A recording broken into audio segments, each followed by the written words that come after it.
ప్రభువైన యేసుక్రీస్తు నామములో మీకు అందరికీ శుభములు.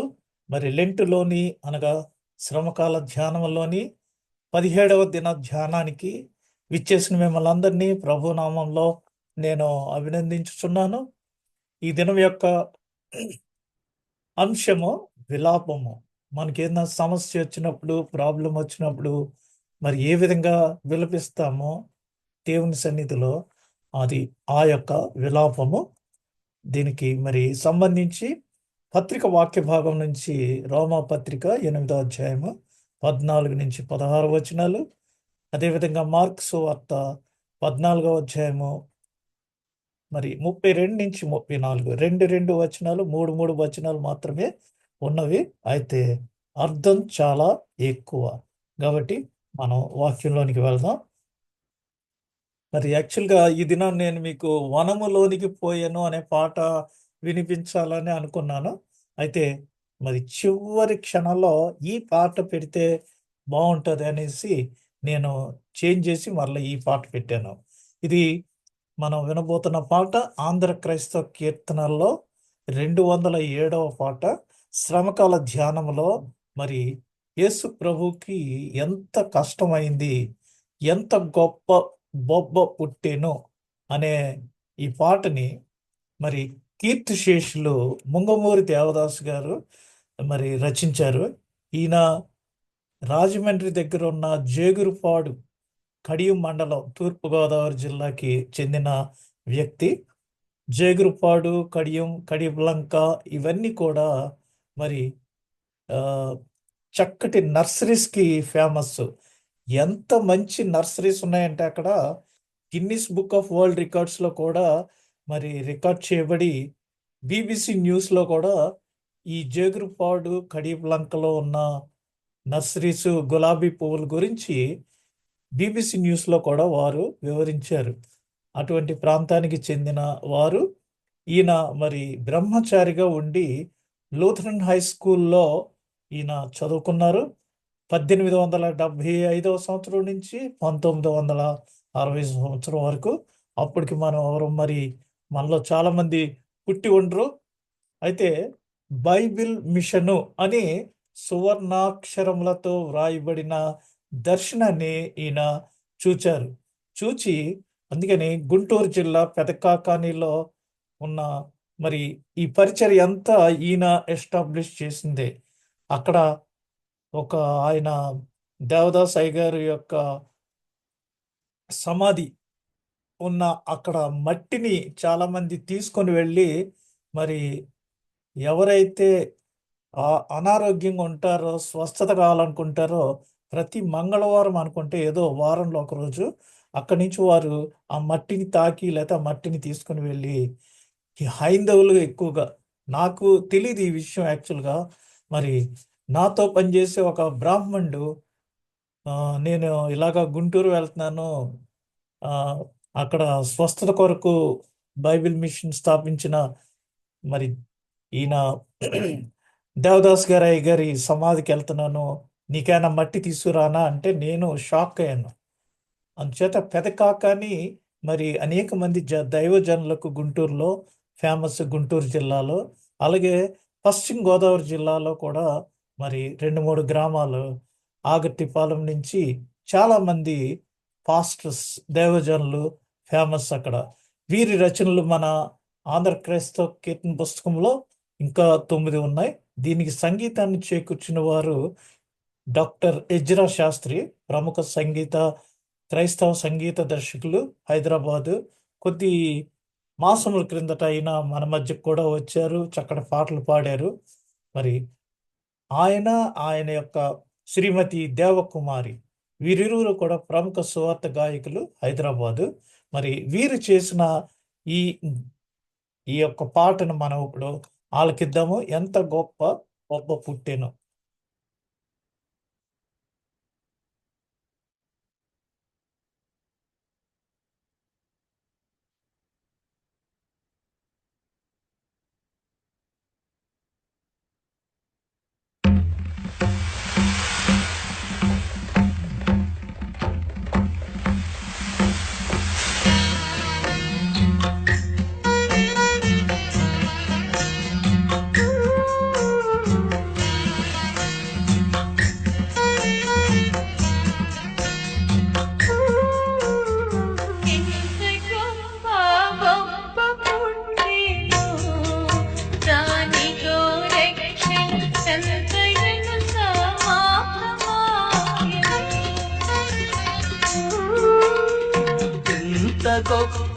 బొప్ప పుట్టెను యేసునకు కల్వరి మెట్టను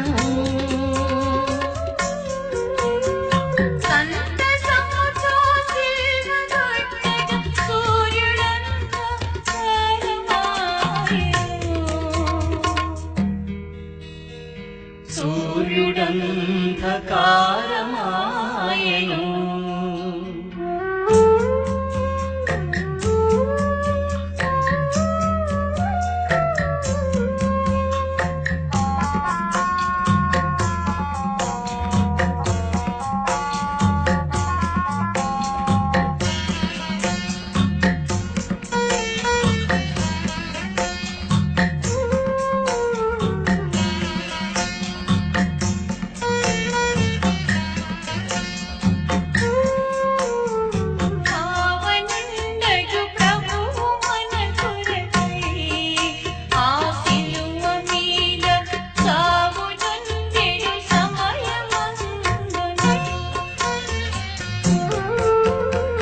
దేవుడా నా దేవుడా నన్నేల చెయ్యి విడిచితివి అని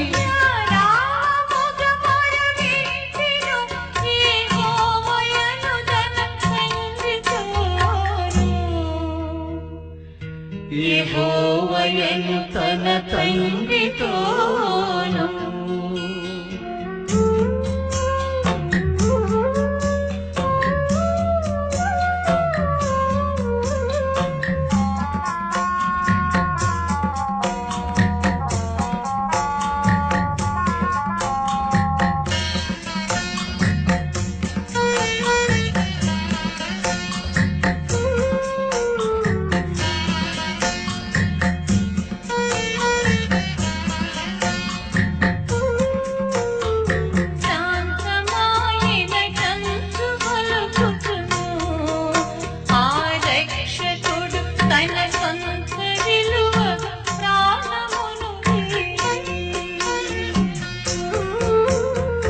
ఇంతలోనొక భటుడు తన గదు పీటెతో ప్రభు పక్క పొడవగా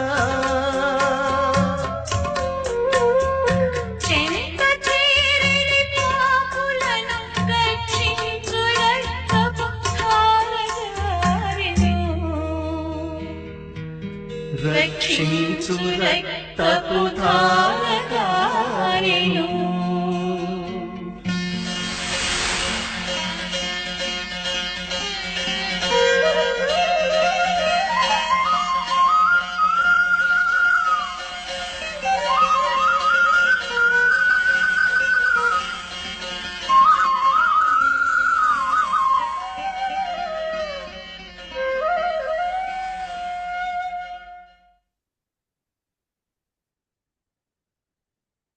లెంటులోని 17వ దినము.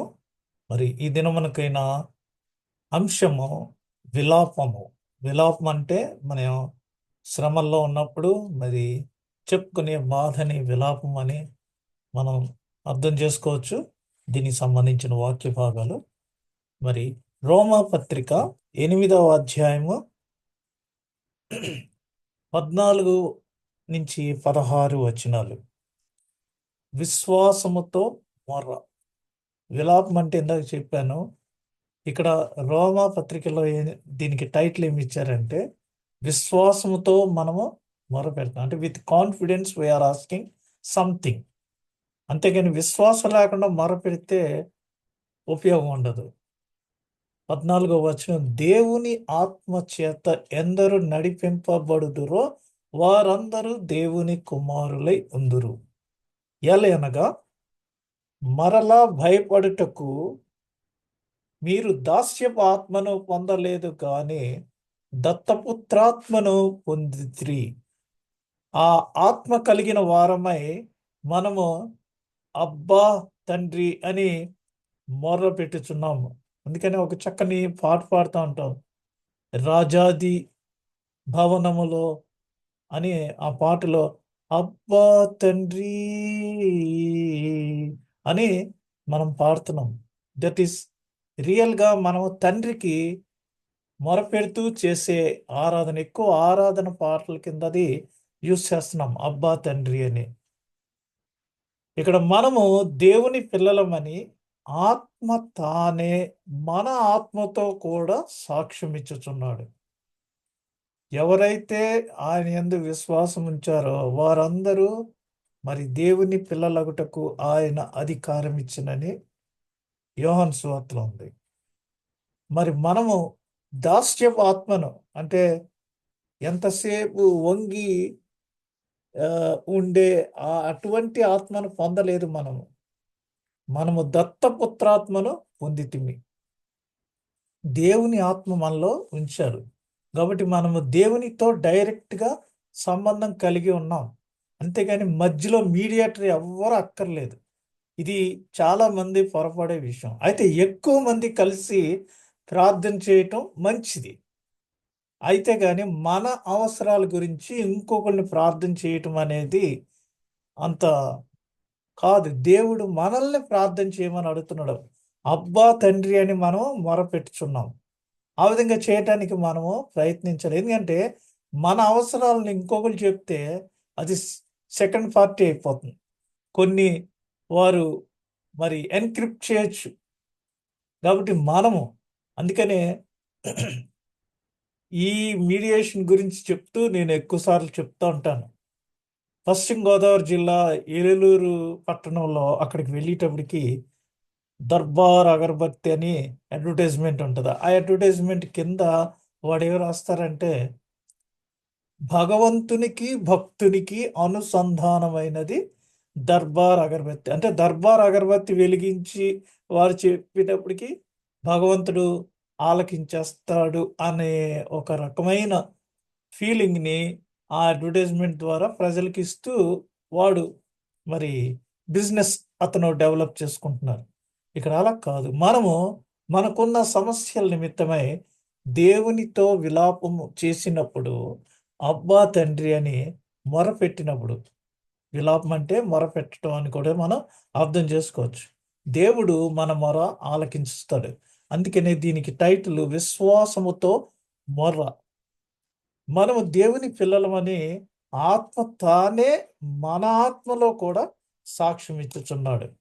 ఇప్పుడు ఇక్కడ మరి దేవుని ఆత్మ చేత ఎందరు నడిపింపబడుదురో, వెంటనే దానికి ఆపోజిట్ ఏముంటది? దేవుని ఆత్మ కానిది. మరి ఆ ఆత్మే సాతాను ఆత్మ.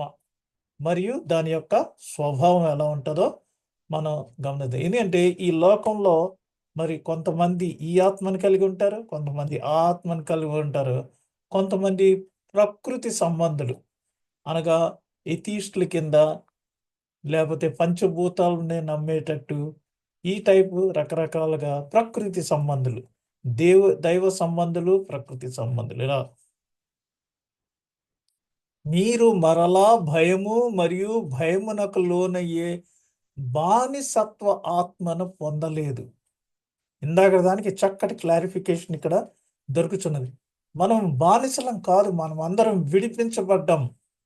ఐగుప్తులో ఉన్నప్పుడు ఇశ్రాయేలీలు వారు బానిసలుగా ఉన్నారు. ఇప్పుడు ఎక్కడైతే ప్రభు ఉంటాడో అక్కడ స్వాతంత్రం. మనం ఆగస్ట్ 15 చేసిన, జనవరి 26 సెలబ్రేట్ చేసిన స్వతంత్రం గురించి మాట్లాడినప్పుడు క్రీస్తులో మనకు సంపూర్ణ స్వాతంత్ర్యము కలదు. ఎవరో గవర్నమెంట్ వాళ్ళు లేకపోతే బ్రిటిష్ వాళ్ళు వెళ్ళిపోయినప్పుడు వీళ్ళకి స్వాతంత్రం ఇచ్చారని కాదు, ప్రభువు మనకి స్వాతంత్రం ఇచ్చాడు. ఇది మిగిలిన వారికి కాదు, కానీ క్రైస్తవులంగా మనం నమ్ముచున్నది ప్రభువు మనకి స్వాతంత్రం ఇచ్చాడు, ఏది ఎలాగా చేయాలనేది. కాబట్టి ప్రతి బంధనమును విచ్ఛిన్నం చేయుటకు మనము స్వేచ్ఛ మరియు కుమారత్వ ఆత్మను పొందితిమి. ఇక్కడ మీరు అని థర్డ్ పార్టీతో చెప్తున్నా, ఇక్కడ మనము అని మనము అప్లై చేసుకోవాలి. ఎందుకంటే మనం అందరం ఇక్కడ ఒక సార్వత్రిక కుటుంబంగా చేరి దేవుణ్ణి ఆరాధిస్తున్నాం కాబట్టి. అందువలన మరి యోహాను సువార్త 8వ అధ్యాయం 44 వచనంలో ఏమనుందంటే, ఈవేళ ఎక్కువ మరి వాక్య భాగాలు మీకు చూపిస్తున్నాను. ఎందుకంటే మీరు ఎప్పుడైనా మరలా టైం ఉన్నప్పుడు మరి యూట్యూబ్లో అవి చూసుకోవచ్చు, వినవచ్చని నేను మీకు ఎక్కువ వాక్య భాగాలు తయారు చేశాను. మీరు మీ తండ్రియగు అపవాది సంబంధులు. ఈ లోకమునకు తండ్రి ఎవరంటే అపవాది. మీ తండ్రి దురాశలు నెరవేర్చగోరుచున్నాడు. ఎటువంటి దురాశ ఉంటే అది చక్కగా నెరవేర్చేస్తాడు. మరి ఎవరు? ఈ అపవాది.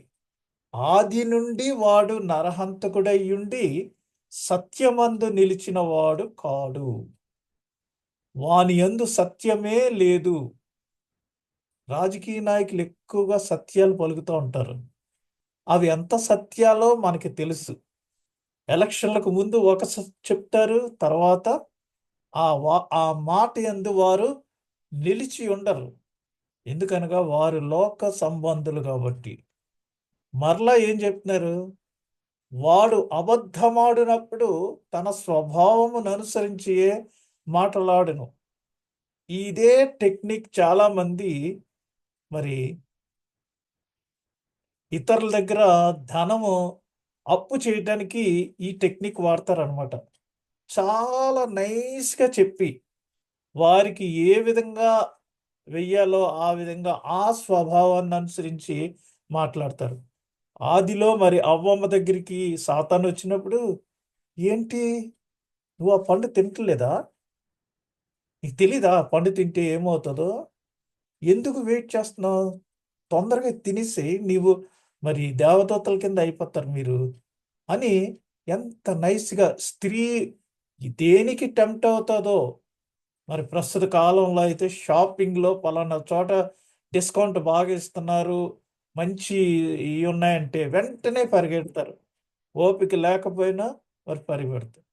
ఆ విధంగా టెంప్ట్ చేయటంలో మరి స్వభావాన్ని అనుసరించి అబద్ధం చెప్పి, అయ్యో నీకు తెలీదా ఇంత మంచి జరుగుతుంది అనేసి అని చెప్పేటప్పటికి వెంటనే ఆ గడిలో పడిపోయే ప్రమాదం ఉంది. వాడు అబద్ధికుడును అబద్ధమునకు జనకుడై ఉన్నాడు. హీ విల్ ప్రొడ్యూస్ లైస్. చాలామంది మనం అబద్ధాలు ఆడతాం, మనం కూడా ఆడతాము. కానీ మనం అబద్ధాలను ప్రొడ్యూస్ చేయలేము. ఒక్కొక్కసారి ఎందుకు ఆడతామంటే 1000 అబద్ధాలు 100 అబద్ధాలు ఆడినా మరి మ్యారేజ్ చెయ్యాలి, లేకపోతే ఒక మంచి పని చేయడానికి అబద్ధం ఆడినా అది వేరే సంగతి. కానీ అబద్ధాలని మనం సృష్టించలేము, అంటే ప్రొడ్యూస్ చేయలేము. ఏదో అవసరానికి అబద్ధం ఆడతాం కానీ మనం అంత ఎక్స్పర్ట్స్ కాదు. అయితే వీడు అసలు ఈజ్ ఎ ప్రొడ్యూసర్ ఆఫ్ లైస్. అంచేత ఎఫెసీ పత్రిక 2వ అధ్యాయం 2వ వచనంలో మీరు వాటిని చేయుచు, వేటిని? ఈ సాతాను చెప్పే ఈ దురాశల్ని ఏ విధంగా చూసారు ఇక్కడ? మీ తండ్రి దురాశలు నెరవేర్చగోరుచున్నారు. ఆ ఆ దురాశలు నెరవేర్చడానికి వాటిని చేయుచు వాయుమండల సంబంధమైన అధిపతిని అనగా సాతాన్ని, అనగా అవిధేయులైన వారిని ఇప్పుడు ప్రేరేపించు శక్తికి అధిపతిని అనుసరించి ఈ ప్రపంచ ధర్మము చొప్పున మునుపు నడుచుకొంటిరి. మనమందరము క్రీస్తుని అంగీకరించాము. అయితే మనము క్రీస్తులోకి రాక మునుపు చాలామంది చాలా లోక సంబంధమైన పనుల్లో మరి వారు అవి చేయుచూ ఉన్నారు. అయితే ఇప్పటికీ కొంతమందికి ఏమైనా ప్రాబ్లం వస్తే అక్కడికి వెళ్తే ఆ సాయిబు తాయెత్తు కడతాడు, అది కట్టించుకో తగ్గిపోద్ది అని చెప్తారు. లేకపోతే వివాహం జరుగుతుందంటే మరి ముహూర్తం చూసుకుంటారు, మంచి రోజు చూసుకుంటారు పునాది వేయటానికి. పెళ్లి జరిగేటప్పుడు పక్క నుంచి వచ్చి పాస్టర్ గారికి వార్నింగ్ ఇస్తారు. సజెషన్ కాదు, ఇన్ఫర్మేషన్ కాదు, వార్నింగ్. మీరు ఏమైనా చేసుకోండి, ఫలానా టైంకి మాత్రం మంగళసూత్రం కట్టించాలి, లేకపోతే పద్ధతిగా ఉండదు అంటారు. ఇది మరి మీరు వాటిని చేయించు అన్న ఆ 3 అక్షరాలకి సంబంధించిన అర్థం. ప్రపంచ ధర్మము చొప్పున మునుపు నడుచుకుంటురి. ఇప్పుడు మనం ఇంకా నడుచుకునే పరిస్థితుల్లో కూడా ఉన్నాము. అటువంటిది ఏమన్నా నడుచుకుంటుంటే ఈ రాత్రి కాలంలో మనము వాటి నుంచి వైదొలగాలని నేను ప్రభునామంలో మిమ్మల్ని హెచ్చరించుతున్నాను. యోహానుకు వ్రాసిన మొదటి పత్రిక 3వ అధ్యాయము 8వ వచనంలో, అపవాది మొదటి నుండి పాపము చేయుచున్నాడు గనుక పాపము చేయువాడు అపవాది సంబంధి. అపవాది యొక్క క్రియలను లయపరచుటకే దేవుని కుమారుడు ప్రత్యక్షమాయను. ఈ అపవాది ఈ విధంగా ఈ కార్యాలు చేస్తూ అపవాది సంబంధులుగా మనం ఉంటున్నప్పుడు ఆ క్రియలన్నిటిని లయపరచడానికి మరి దేవుని కుమారుడు మన మధ్యకు ప్రత్యక్షమై వచ్చి ఉన్నారు. మరి దేవుని ఆత్మను, ఇంతవరకు సాతాను ఆత్మను కలిగి ఉన్నవారు లోక సంబంధమైన ఆశలకు ఏ విధంగా ఇదవుతారు, ఇవన్నీ మనం ధ్యానం చేస్తాం. ఇప్పుడు దేవుని ఆత్మ మరియు దేవుని స్వభావాన్ని కలిగి ఉంటే ఎలా ఉంటుంది అనేది చూడండి. రోమా పత్రిక 5వ అధ్యాయము 5వ వచనంలో, ఎందుకనగా ఈ నిరీక్షణ మనలను సిగ్గుపరచదు, మనకు అనుగ్రహింపబడిన పరిశుద్ధాత్మ ద్వారా దేవుని ప్రేమ మన హృదయములలో కుమ్మరింపబడి ఉన్నది. పరిశుద్ధాత్మ మనలో ఉండటం ద్వారా మన హృదయాల్లో దేవుని ప్రేమ కుమ్మరింపబడి ఉన్నది. అందుచేత 9వ వచనంలో, కాగా శరీర స్వభావము కలవారు దేవుని సంతోషపరచనేరరు. మనము ఆత్మ స్వభావం కలిగి ఉంటేనే, అందుకనే పైన దేవుని ఆత్మ మరియు స్వభావం. శరీర స్వభావం ఉంటే మనం దేవుణ్ణి సంతోష పెట్టలేము. 11వ వచనంలో, మృతులలో నుండి యేసును లేపిన వాని ఆత్మ మీలో నివసించిన ఎడల మృతులలో నుండి క్రీస్తు యేసును లేపిన వాడు చావునకు లోనైన మీ శరీరములను కూడా మీలో నివసించుచున్న తన ఆత్మ ద్వారా జీవింపచేయును. ఇది చాలా మరి లోతైన విషయం. ఎప్పుడైతే దేవుని ఆత్మ, పరిశుద్ధాత్మ, మరి దేవుని యేసుని మృతుల్లో నుండి లేపిన ఆ దేవుని ఆత్మ మనలో నివసించిన ఎడల, మరి మృతులలో నుండి క్రీస్తు యేసుని ఏ విధంగా లేపాడో అలాగే చావుకి పుట్టుట గిట్టుట కొరకే జీవులు 8 లక్షలు అని చెప్తూ ఉంటారు. ఆ విధంగా మరి చావుకు లోనైన మన శరీరాలను కూడా మనలో నివసించుతున్న తన ఆత్మ ద్వారా జీవింపచేయును. కాబట్టి దేవుని ఆత్మ మనలో ఉంటే మనలను ఆ ఆత్మ ద్వారా జీవింపచేస్తుంది. రోమాపత్రిక 8వ అధ్యాయం 15వ వచనంలో, ఏలయనగా మరలా భయపడుటకు మీరు దత్తపుత్ర ఆత్మను మీరు దాస్యపు ఆత్మను పొందలేదు కానీ దత్తపుత్రాత్మను పొందితిరి. ఆ ఆత్మ కలిగిన వారమై మనము అబ్బా తండ్రి అని మొరపెట్టుచున్నాము. ఎటువంటి ఆత్మను కలిగి ఉన్నాం మనం? ఈ దినాన మనం తెలుసుకోవాల్సింది ఏంటంటే, మనం ఏమీ దాస్యపు ఆత్మను పొందలేదు. యేసుప్రభు ఏం చెప్పారు? ఎవరైతే ఆయన అంగీకరిస్తారో మనం అందరము రాజుల వంశంలోనికి, యాజక వంశంలోనికి చేర్చబడ్డాము. సమీపింప రాని తేజస్సులో అని ఆ పాట పాడేటప్పుడు రాజులైన రాజులము యాజకులము అందులోకి మనము చేర్చబడ్డాము. మనమేమి దేనికి తక్కువ కాదు. క్రైస్తవులు అన్న వాళ్ళు టాప్ ర్యాంక్ అన్నమాట. ఇండియాలో మరి ఫార్వర్డ్ కమ్యూనిటీ, బ్యాక్వర్డ్ కమ్యూనిటీ, కుల విభజనలు, ఇవన్నీ చెత్త చాలా రాజకీయాల్లో నడుస్తుంది. కానీ ఎవరైతే క్రీస్తును అంగీకరించి ఉన్నారో వారందరికంటే మించిన రాజుల వంశంలో ఉన్నారు. ఈరోజు రాజ్యం వెళ్తున్న వారు రకరకాల టైటిల్స్ తోటి రెచ్చిపోతున్నారు. కానీ క్రైస్తవులంగా మనము రాజులకు రాజు మన దేవుడు మరి మనలను రాజుల వంశంలో ఆయన చేర్చాడు. అందరికంటే పైనే ఉంచుతాను కానీ మిమ్మల్ని మరి తోకగా ఉంచను అని మనకి వాగ్దానం చేశారు. కాబట్టి అటువంటి ఆత్మ కలవారమై మనము తండ్రిని మొరపెట్టుచున్నాం. 16వ వచనం, మనము దేవుని పిల్లలమని ఆత్మ తానే మన ఆత్మతో కూడా సాక్ష్యం ఇచ్చుచున్నాడు. అది మన ఆత్మతోటే మరి పరిశుద్ధాత్మ దేవునికి తెలియజేస్తుంది ఏంటంటే మరి మనము ఆయన బిడ్డలము అని. ఆయన బిడ్డలం ఎప్పుడవుతాము? ఆయన ఆత్మ మనలో ఉన్నప్పుడే ఆయన బిడ్డలు అవుతాం. కాబట్టి వైస్ వర్సా తీసుకుంటే మనము ఆయన బిడ్డలం కాబట్టి ఆయన ఆత్మ మనలో ఉంది. మనలో ఆ ఆత్మ ఉందని పరిశుద్ధాత్మ చెప్తుంది కాబట్టి మనము దేవుని బిడ్డలము. ఎట్లా చూసుకున్నా మనలో దేవుని ఆత్మ ఉందని ఇక్కడ చెప్తున్నారు. కుమారత్వము, ప్రభు ఒక పాటలో ఉంటది, తండ్రి కుమార పరిశుద్ధాత్మ. దేవుడు లోకమును ఎంతో ప్రేమించి ఆయన తన అద్వితీయ కుమారుని మన కొరకు ఈ లోకంలోనికి పంపించారు.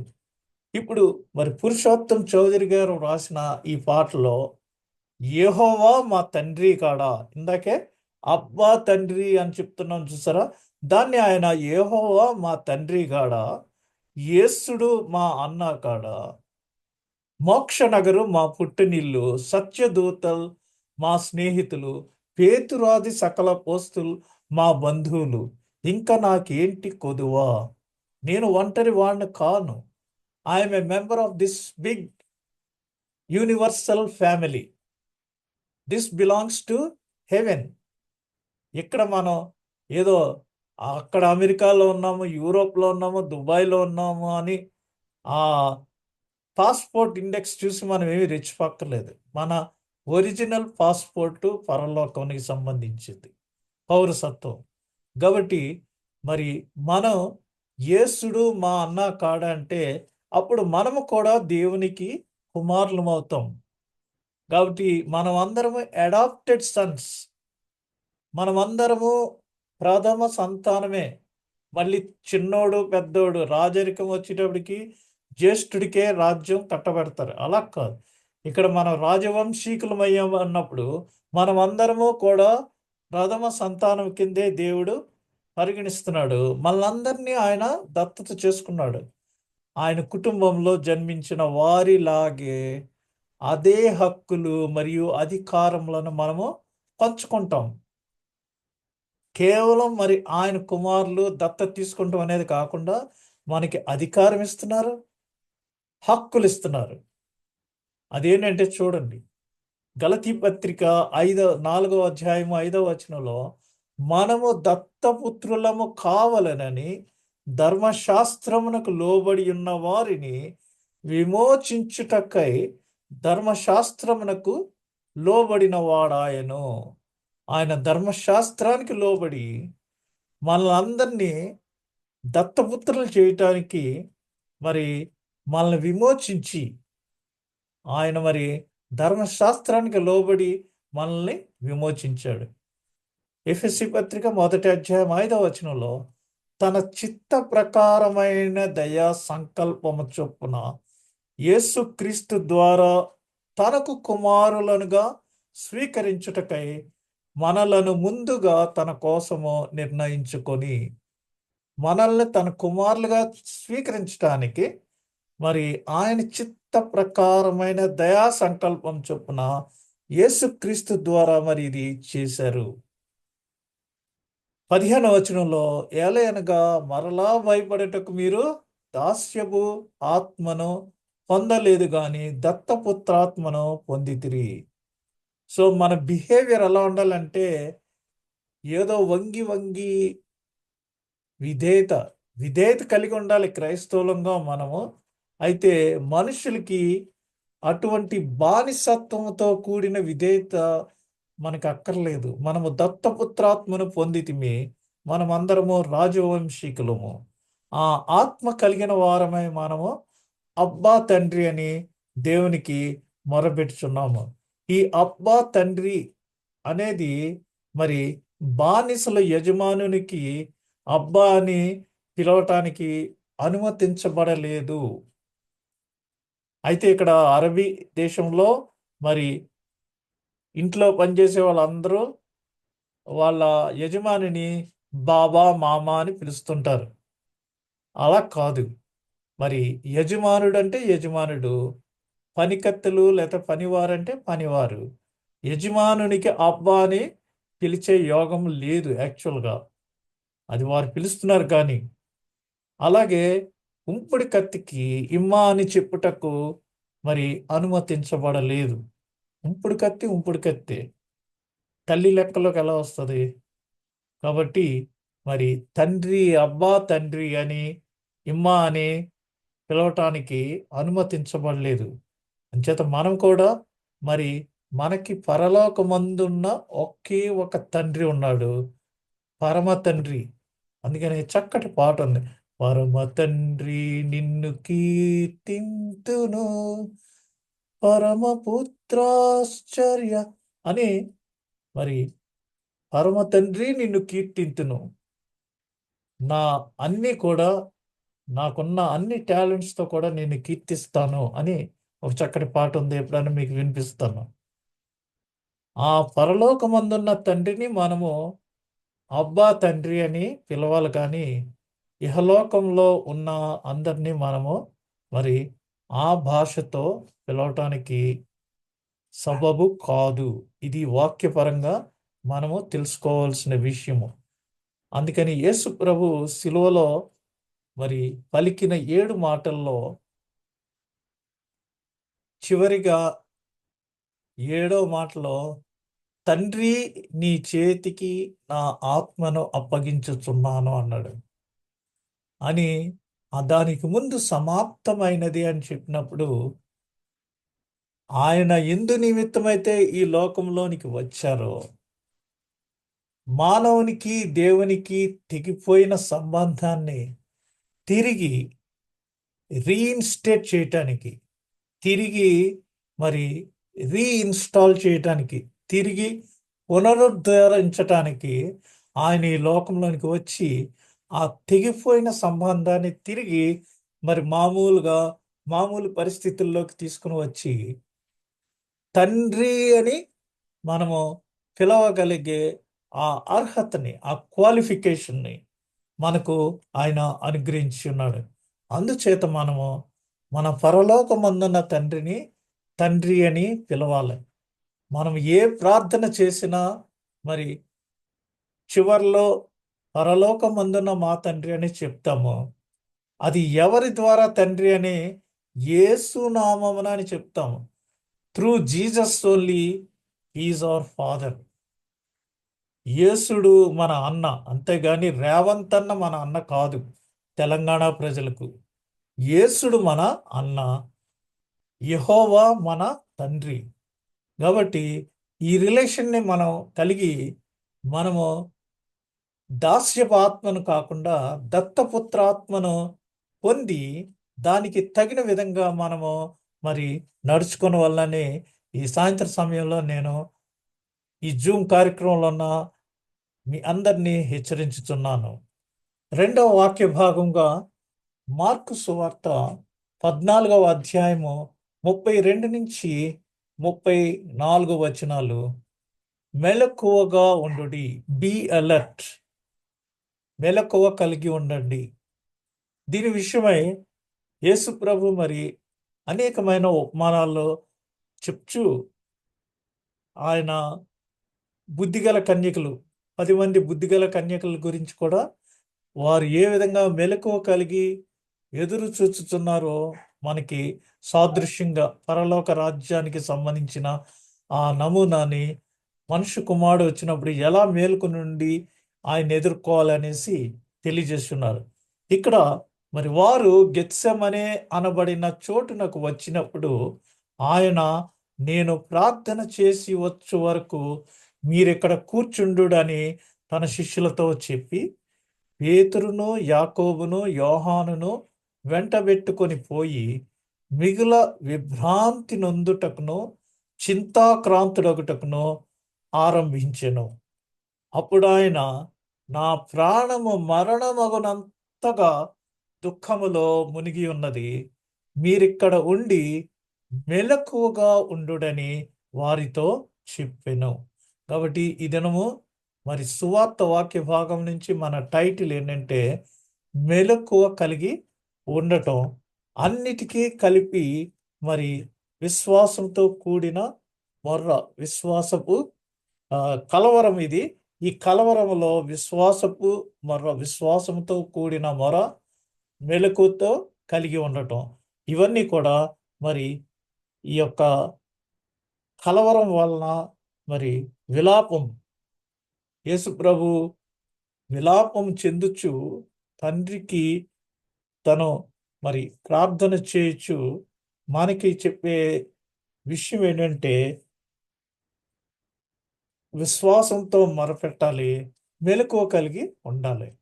విశ్వాసంతో ఎలా మొరపెట్టాలో అబ్బా తండ్రి అని ఇందాక మనం ధ్యానం చేసాం.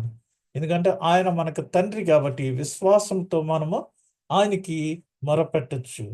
ఇక్కడ మరి ఆయన ఈ విలాపం చెందుచున్నప్పుడు శిష్యులను మెలకువగా ఉండండి అని ఆయన తెలియజేశాడు. బీ అలర్ట్ అని, మెలకువ కలిగి ఉండడి. ఈ విషయానికి వస్తే మనం ఇక్కడ పేతురును, యాహానును, యాకోబును ముగ్గురిని ఎప్పుడు కూడా ఆయన these are all inner circle అనమాట. 12 మంది శిష్యుల్లో ఈ ముగ్గురు అతి ప్రాముఖ్యమైన వారు. వీరు తాబోరు కొండ మీద రూపాంతరం చెందటానికి యేసు ప్రభు వెళ్ళినప్పుడు కూడా ఆయనతో కూడా తీసుకువెళ్ళాడు. ఎక్కడికి వెళ్ళినా ఈ ముగ్గురు ఆయనతో చాలా క్లోజ్ రిలేషన్షిప్ కలిగి ఉన్నవారు. ఇక యోహాన్ అయితే చాలా క్లోజ్ రిలేషన్. ఎంత రిలేషన్ అంటే యేసు ప్రభు యొక్క ఛాతీని మరి ఛాతి మీద తలపెట్టి పడుకున్నవాడు అని చెప్తూ ఉంటారు. యాకోబునేమో ఊరిమిడి వారు, కొట్టి మాట్లాడతాడన్నమాట, స్పీడ్ ఎక్కువ. ఇక పేతురు గారు అయితే దుడుకు పేతురు అనమాట. యాకోబేమో వేసేయమంటావా ప్రభువా అంటాడు. అంత స్పీడ్ అనమాట. ఆయన మీదకి ఎవరన్నా వస్తే కొంచెం తేడాగా మాట్లాడినా కొట్టేయడానికి వెళ్ళిపోయే అంత దురుసు యాకోబు. మరి వారు మనము ఈ సువార్తల్లో మనం అనేక దినాల నుంచి చూస్తే ఆయన రూపాంతరం చెందాడు. సిలువలో జరగబో నిర్గమం గురించి అక్కడ మోషే, ఎలియాలు వచ్చి వారు ఆయనతో మాట్లాడి వెళ్ళారు. అక్కడి నుంచి మనకి కౌంట్ డౌన్ స్టార్ట్ అయింది. 70వ దినం, 60వ దినం, 50వ దినం, 46వ దినం భస్మ బుధవారం కింద మనం ఆచరించాము. అక్కడి నుంచి మనము సిలువ వైపు చూస్తూ క్రీస్తు యొక్క శ్రమానుభవముల్లో మనము కూడా పాలు పంపులు పంచుకొనచ్చు ఈ దినము 17వ దినానికి మనము చేరి ఉన్నాము. అనగా ఈ ముందు అనేకమైన సంఘటనలు జరిగినవి. ఒక గుడ్డివాడు ఆయన చూచి మరి దావీదు కుమారుడా అని అడిగినప్పుడు వాడికి స్వస్థత కలిగింది. మరి పాపపు స్త్రీ ఆయన పాదాల మీద మరి అత్తరు పోసి శుద్ధి చేసింది. ఇంకొక పాపంలో పట్టబడిన స్త్రీని ఆయన దగ్గర తీసుకుని వచ్చినప్పుడు ఆయన ఆమె పాపాలను క్షమించి ఇక మీదట పాపం చేయకుము, నేను కూడా నిన్నేమన్నని ఆమెని విడిచిపెట్టాడు. ఇవన్నీ జరుగుతూ మరి విందులో పాల్గొంటూ బేతనీలో ఆయన బస చేస్తూ ప్రతి దినము ఉదయమే మరి దేవాలయంలోనికి, యెరూషలేం దేవాలయానికి వెళ్ళి అక్కడ ఆయన అనేక రకమైన బోధలు చేస్తూ వారు అడుగుచున్న ప్రశ్నలు మరి ఆయన ఆన్సర్ చేస్తూ ఆయన ఎవరు, ఏంటి, మనుష్య కుమారుడు అప్పగించబడే సమయం దాని గురించి మరి పరలోక రాజ్యానికి సంబంధించిన మర్మాలు ఏ విధంగా మెలకువగా ఉండాలి అని ఆయన బోధిస్తూ సమాజ మందిరంలో తిరిగి రాత్రి బేతనీకు బస చేయటానికి తిరిగి వస్తూ ఉండేవారు. ఆ విధంగా బేతనీయ, యెరూషలేం, బేతనీయ మరి రోజు అప్ అండ్ డౌన్ చేసినట్టుగా ఆయన చేస్తున్నారు. మరి ఇంకా కొద్ది రోజులు ఉందనగా ఆయన సీమోన్ ఇంట్లో బస చేశారు. తర్వాత మరి ఆంద్రేయ ఆయన దగ్గరకు గ్రీసు దేశస్తుల నుంచి వారు ఆ పండుగ సమయంలో గ్రీసు దేశస్థులు అంటే అన్యులు, జెంటైల్స్ ఆయన చూస్తానికి వచ్చినప్పుడు ఆంధ్రేయ దగ్గరికి వస్తే ఆంధ్రేయ ద్వారా ప్రభు దగ్గరికి నడిపించబడ్డారు. ఇవన్నీ జరిగినప్పుడు ఆయన పస్కా పండుగకు ముందు ఆచరించేటప్పుడు మేడగదిలో శిష్యులందరి పాదములు కడిగి, నేను వెళ్ళిపోయే సమయము దగ్గరికి వచ్చింది కాబట్టి నేను దాసుని స్వరూపంలో మీ అందరి పాదాలు కడుగుచున్నాను. మీలో ఎవరైనా గొప్పవాడు అవ్వాలంటే దాసునిగా ఉండాలి, వినయాన్ని కలిగి ఉండాలి. నేను మిమ్మల్ని ఏ విధంగా ప్రేమించానో మీరును ఒకరినొకరు ఆ విధంగా ప్రేమించుకోవాలి అని శిష్యులకి చెప్పి, నేను వెళ్ళిపోయే సమయం దగ్గరికి వచ్చింది అని చెప్పినప్పుడు శిష్యులందరూ కూడా మరి కరెక్ట్‌గా చెప్పాలంటే కలవరపడిపోయారు, బెంబేలెత్తిపోయారు. అప్పుడు ప్రభు, నేను మీకు మిమ్మల్ని అనాథలుగా విడిచిపెట్టను, మీ కొరకు ఆదరణకర్తను పంపిస్తాను. 2 రోజుల క్రిందట మనం ధ్యానం చేసి ఉన్నాము అని చెప్పి, నా తండ్రి ఇంట అనేక నివాసములు కలవు, నేను వెళ్ళి మీ కొరకు స్థలం సిద్ధపరిచి నేనుండు చోటన మీరును ఉండులాగున నేను మరలా వచ్చి మిమ్మలను తీసుకొని వెళ్ళేదను అని చెప్పి, పరిశుద్ధాత్మ మీతో నిత్యం ఉంటాడు, మిమ్మును సర్వసత్యంలోనికి నడిపిస్తాడు. ఈ లోకము ఆయన్ను ఎరుగదు, అయితే మరి మీకు ఆయన సమస్తమును మరి ఎక్స్‌ప్లెయిన్ చేస్తాడు, మిమ్మల్ని కన్విన్స్ చేస్తాడు. అది పరిశుద్ధాత్మ కార్యం. కాబట్టి మనము ఇవన్నీ చదివి చివరిగా మరి జీవాహారాన్ని ఆయన మనకు అనుగ్రహించి ఉన్నాడు.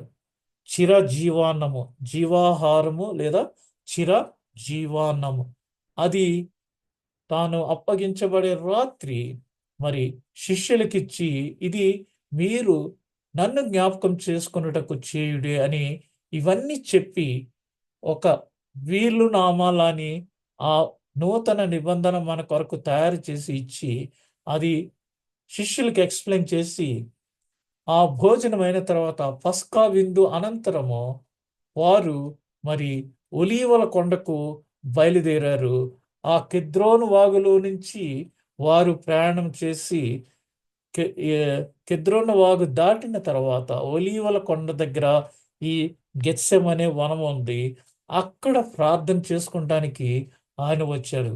ఇంతవరకు మరి రూపాంతరం నుంచి ఇవన్నీ కౌంట్ డౌన్ డేస్ అయితే, ఇప్పుడు కౌంట్ డౌన్ అవర్స్. ఇక కొద్ది గంటలలో 16 గంటల్లో ఆయన పడే సమయంలో ఇంకనూ ఒక 16 గంటల్లో ఆయన అప్పగింపబడతాడు అనగా కొన్ని విషయాలు మరి శిష్యులకి ఆయన తెలియజేశారు. అంతట వారు భోజనమైన పిమ్మట మరి ఒలీవల కొండకు బయలుదేరి గెత్సెమనే అనే తోటలోనికి ఆయన ప్రార్థన చేయటానికి వచ్చి ఉన్నారు. మరి ఇక్కడ ఏం జరిగిందో ఇప్పుడు చూద్దాం. గెత్సెమనే అనే వనము అంటే దాని యొక్క అర్థం ఏంటంటే, మరి గానుగ నూనెలో నువ్వులు వేసి ఆ నూనెని ఎలా ప్రొడ్యూస్ చేస్తారో అలాగా గెత్సెమనే అంటే పిండుట. ఈ గెత్సెమనే వనంలో ఆలివ్స్ ఎక్కువ ఉంటాయి. ఆ ఆలివ్స్ మరి అక్కడ బాగా పిండుట, నలగగొట్టుట. అందుచేత అక్కడికి వచ్చినప్పుడు యేసు తన శిష్యుల్ని మీరు ఆలస్యం చేయవద్దని, లేదా ఆయనను అక్కడ బంధించిన పిమ్మట తనను అనుసరించమని హెచ్చరించుటకు ఈ వచనంతో వివరించాడు. ఏదంటే జకర్యా 13వ అధ్యాయము 7వ వచనంలో, ఖడ్గమా నా గొర్రెల కాపరి మీదను నా సహకారి మీదను పడుము, ఇదే సైన్యములకు అధిపతియగు యెహోవా వాక్కు, గొర్రెలు చెదరిపోవునట్లు కాపరిని హతము చేయము, చిన్నవారి మీద నేను నా హస్తము నుంచుదును, ఇదే యెహోవా వాక్కు. ఎక్కడైనా సరే చూడండి, గవర్నమెంట్ మారినప్పుడు ఆ గవర్నమెంట్లో ఉన్న లీడర్స్ అందరూ కొద్దిగా ఎస్కేప్ అయిపోతూ ఉంటారు, తొందరగా బయటికి రారు. ఇక్కడ నాయకుడిని అరెస్ట్ చేస్తున్నారు. ఈ నాయకుడిని అరెస్ట్ చేస్తున్నప్పుడు మరి ఆయన యొక్క శిష్యులు స్కాటర్ అయిపోతారు, అనగా మరి వారు చెదిరిపోవునట్లు. యేసు ప్రభు యొక్క కన్సర్న్ ఏంటంటే, నన్ను మీరు అరెస్ట్ చేసుకోండి, నన్ను శిక్షించండి, కానీ నా శిష్యుల్ని ఏమి చేయొద్దని ఆయన శిష్యులు ప్రొటెక్ట్ చేయటానికి మరి అనేక విధాలుగా ప్రయాసపడ్డాడు. అది నిజమైన నాయకుని యొక్క లక్షణము. నాయకుడు ఎప్పుడు ప్రజల కొరకు తన ప్రాణం పెడతాడు, కానీ ప్రజల నుండి లబ్ధి పొందడు. ప్రజల దగ్గర నుంచి సంపాదించుకున్న ధనాన్ని స్విస్ బ్యాంకులో దాచుకునే నాయకుడు కాదు మన నాయకుడు. పరలోక రాజ్యంలో మనకి పౌరసత్వాన్ని ఇచ్చే నాయకుడు మన నాయకుడు.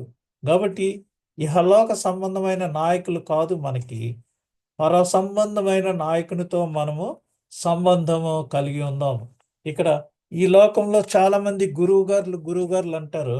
వారందరూ మనకి ఏదో రోజున నామం పెట్టే గురువులు. అయితే మన పరమ గురువు మనకి పరలోక రాజ్యంలో మనకి మరి అక్కడుండు స్థలములలో ఆయన మనకి ఆ మ్యాన్షన్స్లో మనకి అకామిడేషన్ ఇచ్చే పరమ గురుడు ఆయన.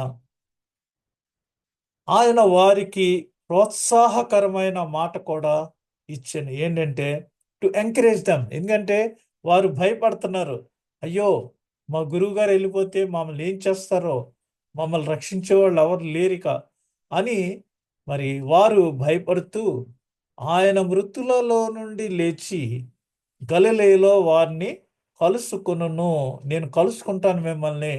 నేను మృతి చెందిన తర్వాత మరలా వచ్చి నేను మిమ్మల్ని కలుసుకుంటాను, డోంట్ వర్రీ అనేసి ఆయన తన శిష్యులకి తెలియజేశారు. ఇప్పుడు మరి ఆయన పునరుద్ధానం గురించి 5వసారి ప్రస్తావిస్తున్నారు. ఎందుకనగా ఇది మార్కు సువార్త మరి 14వ అధ్యాయంలో ఇప్పుడు పునరుద్ధానాన్ని గురించి ప్రస్తావిస్తున్నారు. అది 5వ ప్రస్తావన. అంతకుముందు ఇక్కడ రెఫరెన్సులు రాశాను నేను. ఈ 4 చోట్ల కూడా పునరుద్ధానాన్ని గురించి ఆయన ప్రస్తావించి చెప్తున్నాడు. నేను ఈ విధంగా శ్రమల పాలవుతాను, వీరందరూ నన్ను అరెస్ట్ చేసి హింసిస్తారు, ఆ తర్వాత నేను మరి పునరుద్ధానుడై లేస్తాను అని ఈ విషయాలన్నీ శిష్యులకి చెప్తుంటే ఆ శిష్యులు ఆ సందేశాన్ని ఏమీ కూడా గ్రహించలేదు. మరి తీవ్రంగా ఆశ్చర్యపోయి వారేమి సీరియస్గా ఉందరా బాబు కండిషన్ అంటే వాళ్ళకి ఏమి ఫీలింగ్ లేదనమాట. తీవ్రంగా ఆశ్చర్యపోయారు, ఏంటి ఇవన్నీ అది ఇది అని. మరి చాలా భారంగా మరి చాలా దుఃఖంతో అనే పదములు తోటలో మన ప్రభుని యొక్క మానవ బాధను వెల్లడించుచున్నాయి. ఒక మానవుడిగా మనము కూడా క్రీస్తుతో శ్రమానుభవములను పొందటానికి ఇక్కడ ఆయన మరి దేవుని దగ్గర నుంచి వచ్చి మానవునిగా మరి మానవ బాధను ఆయన వెల్లడిస్తున్నాడు. ఇది దుఃఖంతో చాలా భారమైన ప్రార్థన చేస్తూ. ఇక్కడ మనం చూస్తే ఆయన గిన్నె మరి తీసుకొనుటకు ఆలోచించుతున్నప్పుడు ఆయన వేదనతో మునిగిపోయాను. నిన్నో మరి మొన్నో మన అగస్టిన్ గారు చక్కగా పాట పాడారు. చూడుము గిత్సెమనే తోటలో నా ప్రభు, నీ చిత్తమైతే ఈ గిన్నెను నా యొద్ద నుండి తొలగించుము. ఇది మరి ఆయన ఆ గిన్నె, ఆయన త్రాగబోయే ఆ గిన్నె అంటే అది అలంకార రూపంలో గిన్నె అంటే రియల్ వెసల్ కాదు. ఆ గిన్నెను మరి దాని గురించి ఆలోచిస్తున్నప్పుడు ఆయన చాలా వేదనతో కుమిలిపోయి మునిగిపోయాడు.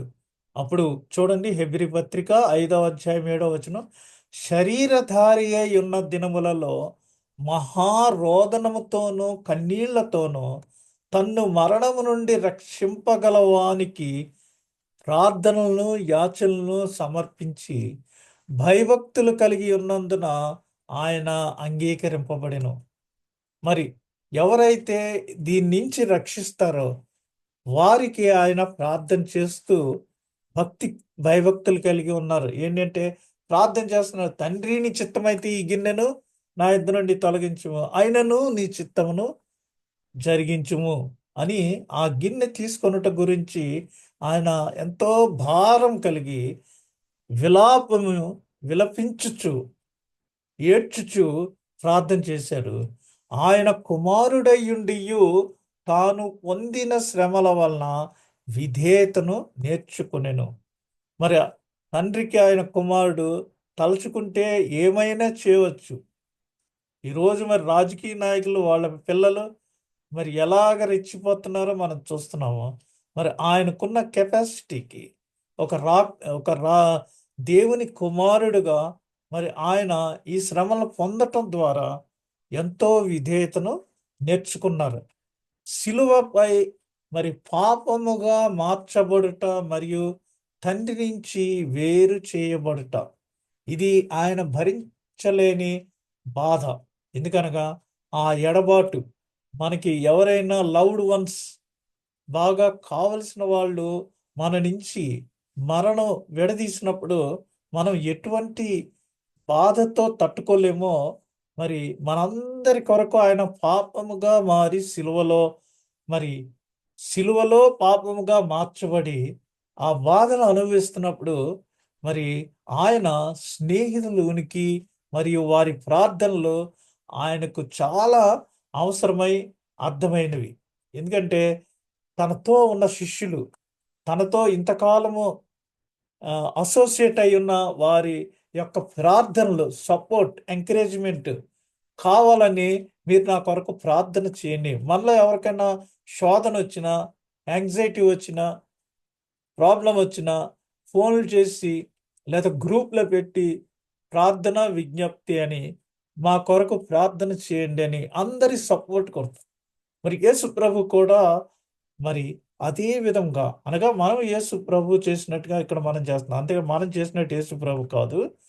ఆయన తన స్నేహితుల నుంచి, తన అనుచరుల నుంచి హీ నీడ్స్ ప్రేయర్ సపోర్ట్. అందుకని వాళ్ళని అక్కడ ఉంచి మీరు మెలకువగా ఉండి ప్రార్థన చేయండి అని చెప్తే వారు ఆయన వెళ్ళగానే గురు పెట్టి నిద్రపోయారు. అయితే రానున్న గడియ వచ్చినది, ఆ గడియ వచ్చింది. ప్రతి దానికి ఒక టైం ఉంటుంది, దేవుడు ఫిక్స్ చేస్తాడు. మనం కంగారు పడిపోకూడదు. అందుకనే వివాహానికి కూడా ఒక టైం ఉంటుంది. అందుకని పెద్దలు ఏమంటారు, కక్కొచ్చినా కళ్యాణం వచ్చినా ఆగదు అంటారు. అంటే ఆ టైం వచ్చేటప్పటికి అది అలా జరిగిపోతుంది అనేసి చెప్తుంటారు.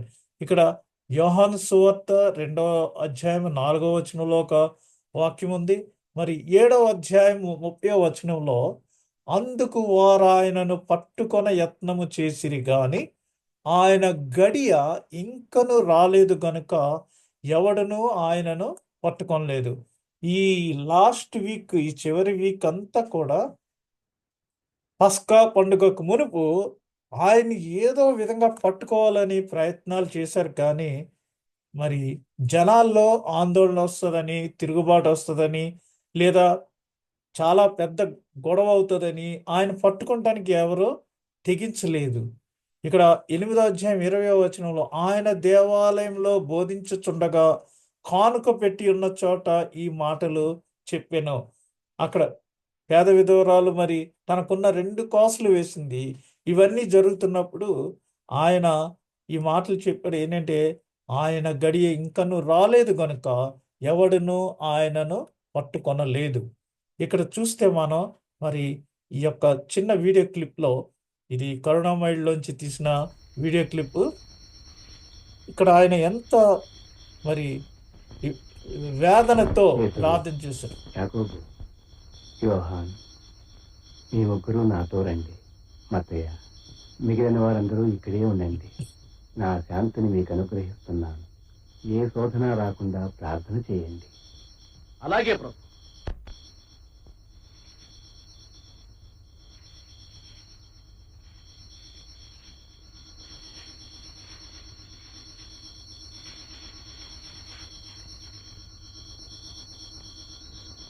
మీరిక్కడే ఉండి మెలకువతో ప్రార్థన చేయండి.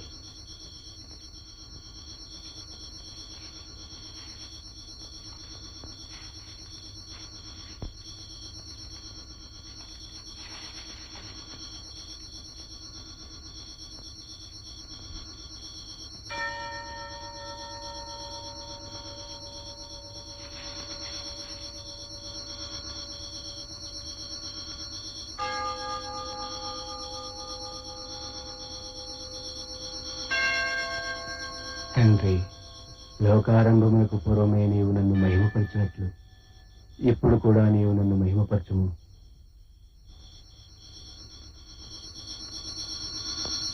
పేతురు, పేతురు, కొద్దిసేపైనా మెలకువగలిగి ప్రార్థన చేయలేరా? క్షమించు తండ్రి, సైతాను శోధించినట్లు నిద్ర మమ్మల్ని శోధిస్తోంది. ఇక తప్పకుండా మెరుపుతూ ఉంటాం తండ్రి. మెలకువతో ప్రార్థన చేస్తాను తండ్రి.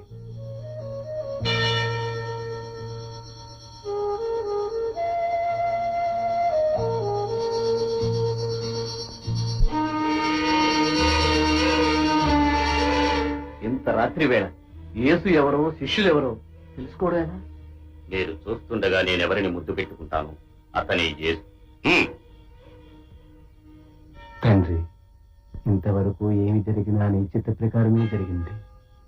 ఈ విషయాన్ని తాగక తప్పదన్నది నీ చిత్తమైతే తప్పనిసరిగా తాగుతాను. తాగటానికి సంసిద్ధంగా ఉన్నాను తండ్రి.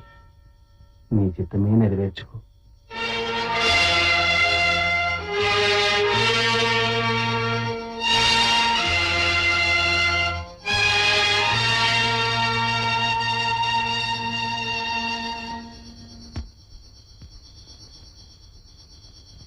యోహాను, పేతురు, ప్రభు,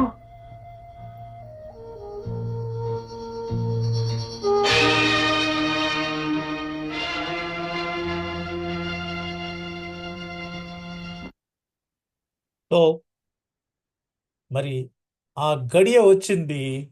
ఆ గడియ వచ్చే వరకు వారు మరి మెలకువ కలిగి ఉండమంటే ప్రార్థన చేయకోకుండా వారు నిద్రపోయారు. యోహాను సువార్త 12:23 అందుకు యేసు వారితో ఇట్లా, నేను మనుష్య కుమారుడు మహిమ పొందవలసిన గడియ వచ్చి ఉన్నది. ఆ టైం ఏదో వచ్చేసింది. తాను ఈ లోకము నుండి తండ్రి యొద్దకు వెళ్ళవలసిన గడియ వచ్చెనని యేసు పస్కా పండుగకు ముందే ఎరిగిన వాడై లోకములోనున్న తన వారిని ప్రేమించి వారిని అంతము వరకు ప్రేమించెను. ఆ కమ్యూనియన్ ఇస్తున్నప్పుడు, ప్రభురాత్రి భోజనం ఇస్తున్నప్పుడు, చివరి ది లాస్ట్ సప్పర్ అని చెప్తున్నారు దీన్ని. అది ఇస్తున్నప్పుడు ఆయన, నేను తండ్రి యొద్దకు వెళ్ళవలసిన సమయము ఆసన్నమైనది, ఆ గడియ వచ్చేనని ప్రభు ముందుగా చెప్పాడు. 17వ అధ్యాయంలో మరి యేసు ఈ మాటలు చెప్పి ఆకాశము వైపు కన్నులెత్తి ఇట్లా, నేను తండ్రి, నా గడియ వచ్చి ఉన్నది, చేయుటకు నీవు నాకు ఇచ్చిన ఈ పని అంతటిని నేను ముగించాను, ఇక నా గడియ వచ్చి ఉన్నది. ఒకసారి చూడండి, యోహాను సువార్త 17వ అధ్యాయము. మరి అక్కడ నా గడియ వచ్చి ఉన్నది, నీ కుమారుడు నిన్ను మహిమపరచునట్లు నీ కుమారుని మహిమపరచుము. నీవు నీ కుమారునికి ఇచ్చిన వారికి అందరికీ ఆయన నిత్య జీవం అనుగ్రహించినట్లు సర్వ శరీరుల మీద ఆయనకు అధికారం ఇచ్చితివి. చేయుటకు, 4వ చేయుటకు నీవు నాకు ఇచ్చిన పని నేను సంపూర్ణముగా నెరవేర్చి భూమి మీద నిన్ను మహిమపరిచితిని. కాబట్టి this is the end of my mission. నీవు నన్ను ఈ లోకంలోనికి ఎందు నిమిత్తమైతే పంపించావో అది నెరవేర్చవలసిన, మహిమ పొందవలసిన, మనుష్య కుమారుడు మహిమ పొందవలసిన గడియ వచ్చింది.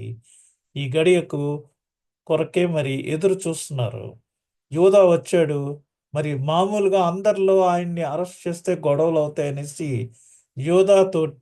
యూదా వెళ్ళి ఆ ప్రధాన యాజకులతోటి ఏమీ గొడవ లేకుండా సీక్రెట్గా, నేను ఆయన ఎక్కడుంటాడో అక్కడికి తీసుకెళ్ళి మిమ్మల్ని ఆయనకి ఎదురుగుండా వెళ్ళి నేను ముద్దిస్తాను, అప్పుడు మీరు ఆయన్ని ఎరిగి ఆయన అరెస్ట్ చేసుకోవచ్చు, ఏ ప్రాబ్లం ఉండదు, నేను సాల్వ్ చేస్తాను కదా మీకని 30 వెండి నాణేలు ఆయన దగ్గర వారి దగ్గర తీసుకున్నానికి యూదా అంగీకరించి ఈ డీల్ ఫైనలైజ్ చేశాడు. ఇది సరిపోదు, నాకు ఇంతేనా అన్నప్పుడు అక్కడ ప్రధాన యాజకులు ఏమన్నారంటే, ఒక బానిసకిచ్చే వెల 30 నాణేల కంటే ఎక్కువ కాదు. వీడేమన్నాడు, యేసు ప్రభు వయసు 33 సంవత్సరాలు కదా ఈ లోకం మీద ఉండి, కనీసం 33 నాణేలన్నా ఇవ్వండి అని బేరమాడితే అక్కడ కూడా బార్గెనింగ్ ఉంది. వారు ఒక బానిసకిచ్చే వాల్యూ 30 వెండి నాణేలు, అంతకంటే ఎక్కువ ఇచ్చి మేము అవమానపరచబడకూడదు అనేసి ఇచ్చిన దాంతో తృప్తి పడు, ఇది సరిపోతుందిలే అని యోధాతోటి చెప్పి వారు 30 వెండి నాణేలకి యేసును అప్పగించడానికి అతనితో అగ్రిమెంట్ ఫైనలైజ్ చేసుకున్నారు. ఇప్పుడు యోధా వచ్చి ఆ సమయము గడియ వచ్చింది కాబట్టి యోధా వచ్చి ఆయన్ను అప్పగించబోతున్నాడు. ఆ సమయంలో మరి యేసు చెప్పింది ఇందాక ప్రార్థనలో, తండ్రి నా గడియ వచ్చి ఉన్నది మరియు ఆయన తండ్రి చిత్తమును చేయుటకు సిద్ధముగా ఉండేను. మనం గమనించాం కదా ఆ వీడియో క్లిప్లో, నీ చిత్తాన్ని నెరవేర్చడానికి నేను సంసిద్ధంగా ఉన్నాననేసి ప్రార్థించి వచ్చేటప్పటికి కొంచెం సేపన్నా మెలకుగా ఉండండి రా బాబు అని ఆ శిష్యులను అడిగితే వారు గురిపెట్టి నిద్రపోయారు. లోకాశలను తీర్చు, శరీరాశలను తీర్చువారై, ఆత్మ సిద్ధమే కానీ శరీరం అక్కడ ఏకీభవించట్లేదు, పడుకోండి అని నిద్రపుచ్చుతుంది సాతాను. అందుకనే పేతురు సాతాను మమ్మల్ని శోధించేస్తుంది ప్రభువా అంటాడు. ఆ విధంగా మరి యేసు తన తండ్రికి విధేయుడై తండ్రి చిత్తమును చేయుటకు సిద్ధముగా ఉండెను. మరి ఈ దినం మనం యేసు మరి విలాపము చేసిన విధానము, విశ్వాసముతో మొరపెట్టిన విధానాన్ని మరి మెలకుగా ఉండమని మనల్ని హెచ్చరించుచు ప్రార్థన చేయండి. మనకి ఎవరైనా శోధనలో ఉన్నప్పుడు అందరూ అడిగే ప్రేయర్ సపోర్ట్ ఏంటంటే ఒక క్రైస్తవుడు ఇంకో క్రైస్తవుడిని ప్రార్థన సహాయం. కాబట్టి మీరు మెలకుగా ఉండి ప్రార్థన చేయడని ఈ దినము ప్రభు మనతో మాట్లాడుచున్నాడు. దేవుడి కొద్ది మాటలను దీవించును గాక. ఆమేన్.